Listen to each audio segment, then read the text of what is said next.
Soyez les bienvenus au chapitre 45 de la telenovela El amor no tiene receta. Elvira se trouve dans le bureau avec Ginebra et lui révèle enfin qu'elle est la fille qu'elle a cherchée pendant tant d'années. Cependant, Ginebra est très surprise et n'arrive pas à croire ce qu'elle vient de lui dire. Mais Elvira continue de dire à sa fille qu'elle est sa mère.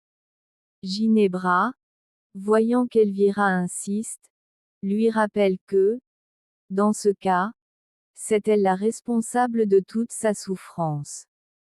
Umberto se trouve avec Par, chacun assis en face de l'autre, et il lui annonce la bonne nouvelle. Enfin, sa famille pourra être libérée, ce qui la réjouit beaucoup. De son côté, Monito continue d'inspecter la chambre qu'il a trouvée, mais, entendant l'appel de Samara, il sort rapidement pour voir ce dont la fillette a besoin et lui demande de partir de cet endroit car sa mère ou son oncle pourraient revenir et les découvrir. L'enfant retourne ensuite dans la chambre et remet tout en place pour ne pas éveiller de soupçons. Monito dit à Samara qu'il doit parler avec elle. Pendant ce temps, Elvira tente de s'approcher de Ginebra mais est arrêtée par elle. Ginebra lui dit qu'elle ne l'a jamais vraiment abandonnée, car on le lui avait arraché quand elle n'était qu'une enfant. Cependant, Ginebra est très en colère et demande à sa mère pourquoi elle a permis cela. Elvira lui explique que, quand elle était encore enceinte, son père l'a trahie et abandonnée.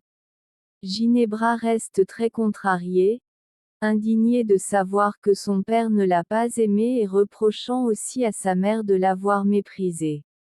Elvira, désespérée, tente d'expliquer à sa fille qu'elle l'a toujours aimée. Cependant, Ginebra refuse de l'écouter et commence à raconter les mauvaises expériences qu'elle a dû vivre enfant. Ne sachant quoi dire, Elvira reste silencieuse et pleure. D'autre part, Esteban se trouve dans son bureau, assis devant son ordinateur, en train de rechercher et de noter certaines choses. Monito et Samara sont déjà dans la chambre. L'enfant cache dans une petite boîte quelque chose qu'il veut montrer à Esteban. Samara, très inquiète, rappelle à Monito que, s'il est découvert par sa mère ou son oncle, il pourrait avoir de gros problèmes. Monito demande à Samara de le laisser seul un moment dans la chambre car il a quelque chose à faire. La fillette décide de sortir. Une fois seul, le petit ferme la porte, met de la musique, puis se dirige vers l'étagère où se trouvent les jouets et sort un téléphone portable qu'il a caché. Monito appelle rapidement Esteban et lui raconte qu'il a découvert quelque chose, puis commence à lui raconter tout ce qu'il a vu. Esteban, très préoccupé, lui demande de ne plus s'exposer ainsi car cela pourrait être dangereux pour lui. Il lui mentionne aussi qu'il a trouvé beaucoup d'argent et une boîte qu'il n'a pas pu ouvrir. Esteban demande s'il a pris des photos, mais l'enfant répond que non, car il n'était pas habitué à avoir un téléphone. Esteban le remercie pour toutes les informations mais lui demande de ne plus prendre de risques de cette manière. Monito termine l'appel et remet le téléphone à sa place. De son côté, Esteban cherche un numéro dans son agenda et le compose rapidement. Paz raconte à Umberto combien elle est heureuse que sa famille puisse être libérée. Il ne peut s'empêcher de lui dire que pour lui, peu importe que quelqu'un reste en prison. Paz lui explique que pour elle, le plus important est sa famille. Umberto lui demande de faire attention car le blond est toujours en vie et pourrait tenter n'importe quoi. Elle le rassure en disant qu'elle sait se défendre et qu'elle est une très bonne cuisinière. Elle lui raconte également que sa famille a un restaurant mais qu'ils n'ont pas pu l'ouvrir car il a été fermé. Umberto se propose de les aider pour que le restaurant puisse rouvrir. Elle le remercie et ils se tiennent la main. Umberto la regarde dans les yeux en disant qu'il a toujours aimé aider les bonnes personnes. Elle le remercie et s'en va sous son regard. Esteban est assis à son bureau et, pendant l'appel, note toutes les informations qu'on lui donne, remerciant à la fin la personne qui lui a fourni ces renseignements et lui demandant de le tenir au courant. Il vérifie ensuite certaines choses sur son ordinateur et assure qu'il est sûr que Ginebra cache quelque chose. Ginebra continue de regarder Elvira avec beaucoup de colère. Elvira lui avoue qu'elle a toujours espéré la retrouver. Elle continue de dire certaines choses mais Ginebra se désintéresse finalement de sa mère et lui demande depuis combien de temps elle savait la vérité. Elvira répond que c'est récent et qu'elle a pu le confirmer grâce à un test ADN qu'elle a fait. Elle avoue aussi qu'elle avait peur qu'elle la rejette en découvrant la vérité et assure que son seul désir est de rattraper le temps perdu. Avec beaucoup de crainte dans sa voix, elle demande à sa fille si elle la déteste. Ginebra se lève, se tourne le dos et esquisse un léger sourire avant de se retourner et de dire qu'elle ne la déteste pas car, malgré tout ce qui s'est passé, elle a été bonne. Cependant, elle précise que, pour qu'elle puisse la pardonner, elle devra faire beaucoup de choses. Elvira accepte sans hésiter les conditions de sa fille et lui demande en même temps de la protéger de tous. Elle termine leur conversation par une forte étreinte. Monito se rend dans le salon où se trouve Samara. Assis à côté d'elle, elle lui demande comment ça s'est passé. Il répond qu'il ne peut pas le dire car c'est un sujet privé, sans se rendre compte qu'ils sont écoutés par Moro. Celui-ci s'approche et demande à Monito de quel sujet privé il s'agit. Monito donne rapidement une excuse et Moro s'approche un peu pour lui dire qu'il ne doit accuser personne puisqu'il est sous sa protection, le caressant sur la tête et le visage. Paz arrive à la cuisine de la prison et raconte à sa sœur que finalement elle et ses enfants pourront être libres. Mais là, très content, lui donne un fort câlin pour cette bonne nouvelle. Paz ne peut pas le lui cacher et lui dit qu'elle devra rester en prison, mais sa sœur refuse de la laisser porter seule ce fardeau.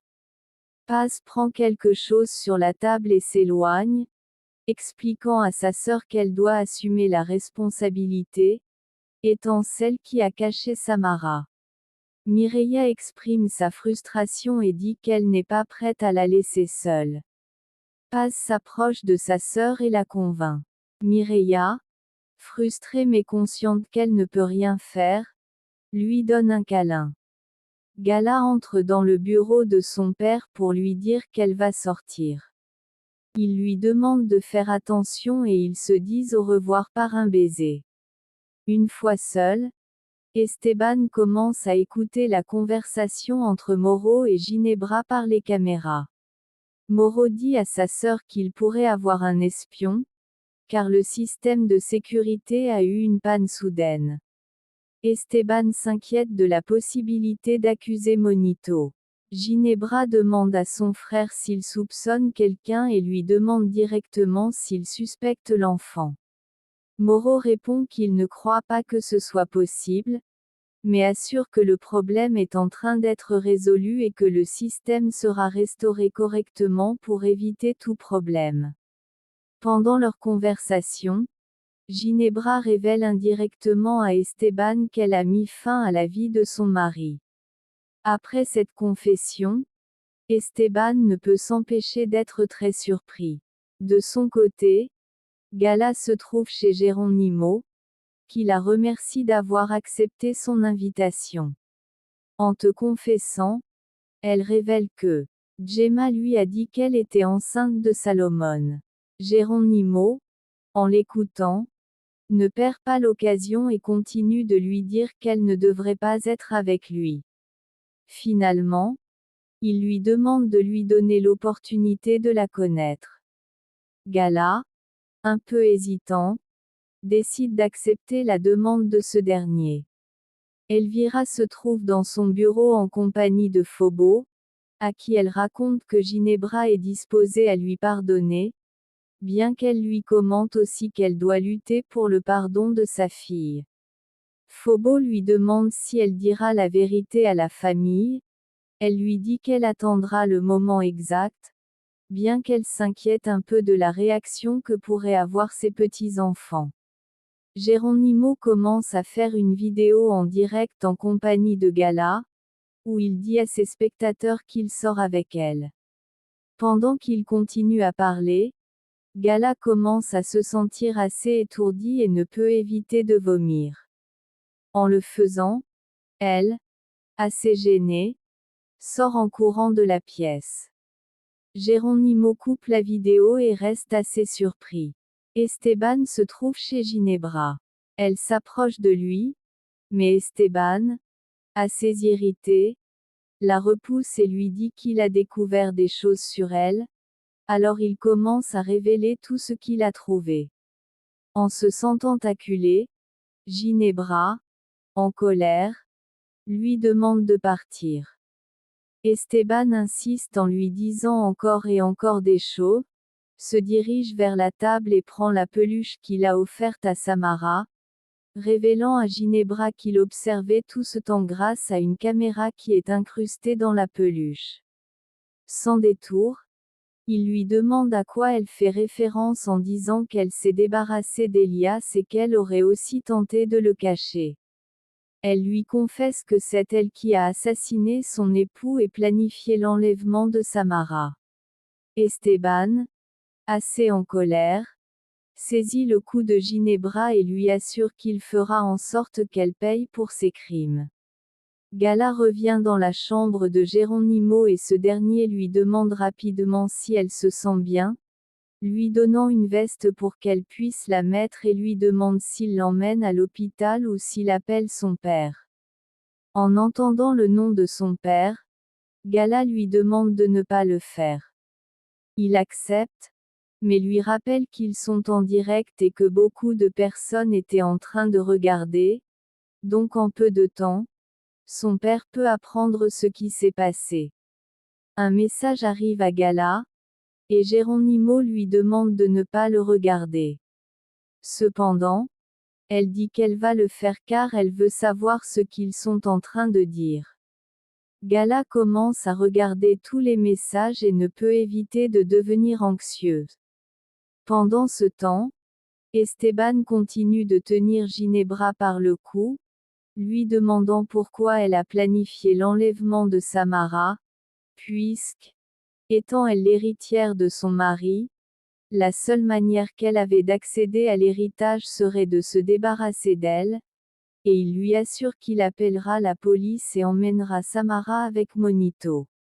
Ginebra parvient à se libérer de la prise d'Esteban et le pousse fortement, assurant que s'il continue à se mêler, elle ne pourra pas contrôler la situation.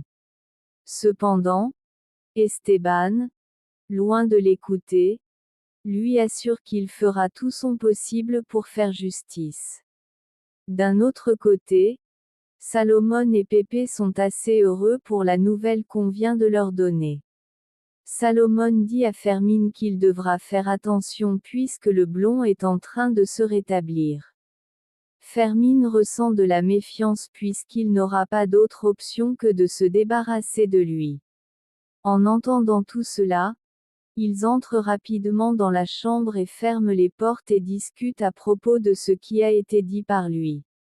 Esteban continue de crier à Ginebra qu'elle est une criminelle et pas est innocente.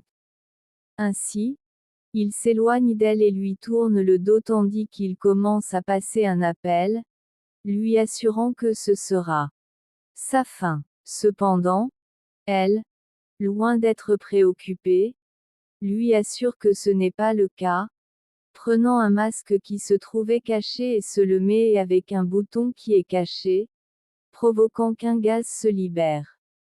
Esteban essaie de sortir mais tombe rapidement inconscient. Ginebra prend son téléphone et appelle Moreau en lui racontant tout ce qui s'est passé. Ainsi, Elle s'approche d'Esteban et prend son pouls pour vérifier qu'il va bien et l'observe pendant un moment. Paz se trouve assise sur le lit aux côtés de sa sœur et toutes deux se donnent un câlin. Elles sont assez heureuses mais P lui mentionne qu'elle ne veut pas continuer à mentir mais elles sont interrompues par l'un des gardiens qui appelle Mireia.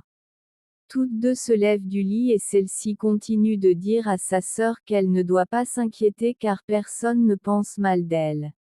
Sans pouvoir éviter de laisser échapper quelques larmes, elle assure à sa sœur que tous l'attendront dehors quand viendra son moment de sortir.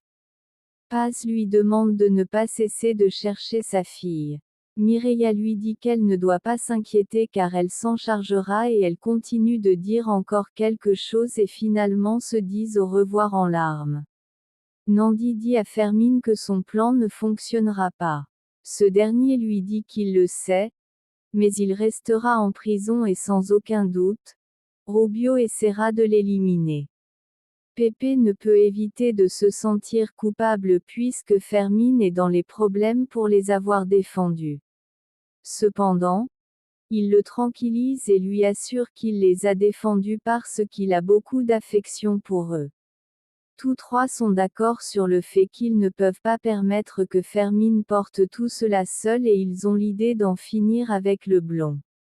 Cependant, ils terminent en se rappelant toute la souffrance de Paz et tout ce qu'ils ont dû faire pour qu'ils sortent en liberté.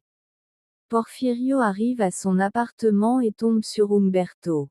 Tous deux ont une conversation sur ce qui est arrivé à la famille Robles. Porfirio se retire puisqu'il souhaite prendre un bain. Humberto, en étant seul, ne peut éviter de continuer à penser à Paz. Moro se trouve dans la chambre des enfants en leur souhaitant bonne nuit. Samara demande à son oncle qu'il leur lise une histoire. Il lui dit qu'aussitôt qu'il pourra acheter quelques livres pour la lire, en faisant la promesse du petit doigt avec les deux enfants. Avant, il les informe que la porte restera fermée à clé jusqu'à ce qu'ils gagnent la confiance.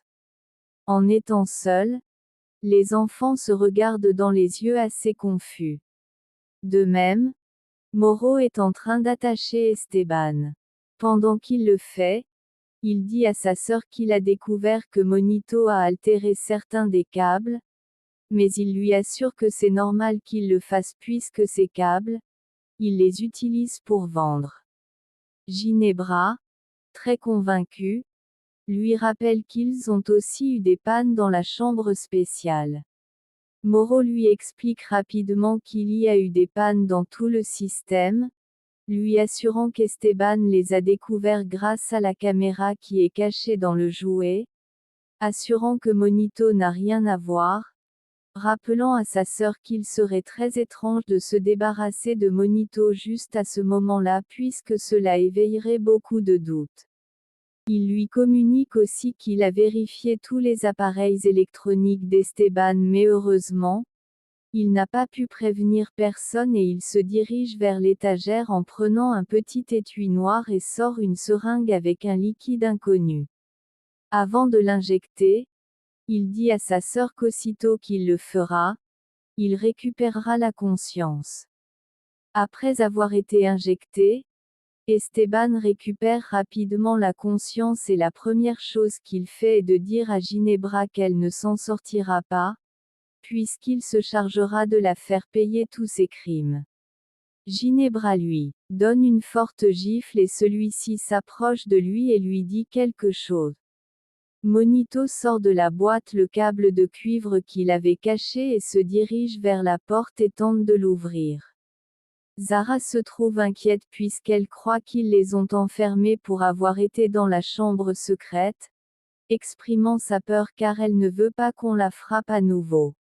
Elle dit aussi qu'elle ne veut pas qu'on l'éloigne de lui. Monito s'assoit à ses côtés et, n'ayant pas réussi à ouvrir la porte, se propose de lire une histoire. Les deux enfants se donnent un câlin. Esteban exige à Moro et à Ginebra de le libérer, assurant qu'à n'importe quel moment, on commencera à le chercher. Ginebra et Moreau partagent un sourire complice et il s'approche d'Esteban en lui montrant son téléphone, lui assurant qu'il a tous ses enfants sous surveillance et s'il lui veut, ils peuvent leur faire une visite surprise, ce qui énerve assez Esteban, assurant que s'il fait quelque chose à ses enfants, il ne sera pas responsable de ce qu'il sera capable de faire, lui rappelant que ses enfants ont de la sécurité. Ginebra lui répond qu'il serait assez difficile de leur faire quelque chose, mais lui ne pourra pas les protéger tout le temps. Moreau lui dit quelque chose et termine tout et Esteban lui demande de ne pas faire de mal à ses enfants, donnant raison à Paz puisqu'en confirmant que voulait réellement assassiner Samara. Ginebra s'approche de lui et admet sa culpabilité en lui disant que depuis longtemps, elle l'avait dans son viseur. Elle lui commente encore quelque chose et termine en disant que si lui veut sauver les autres, il devra se débarrasser de Paz. Cependant, Esteban lui dit qu'elle lui provoque du dégoût et jamais il ne serait avec elle, assurant qu'il préférerait être mort. Jusqu'ici avance. Si cela t'a plu, laisse-nous un commentaire. C'est la fin.